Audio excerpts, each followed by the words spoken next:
Sandhya's computer science teacher has asked her to use the first image shown above as a background and then blend the image from the second image shown here of a person parachuting down in the first image. Help her complete the task using the right set of tools. First, start Adobe Photoshop CS3.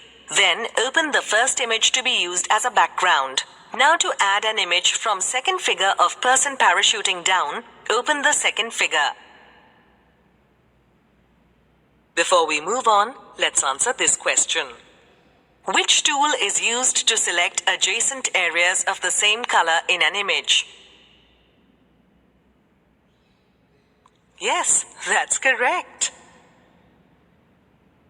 Now select the Magic Wand tool and click anywhere in the blue background. Then to invert the selection, press Ctrl plus Shift plus I. Now to copy the image, press Ctrl plus C. Then go back to the first image and press Ctrl plus V to paste the image in it. The new image will look like this.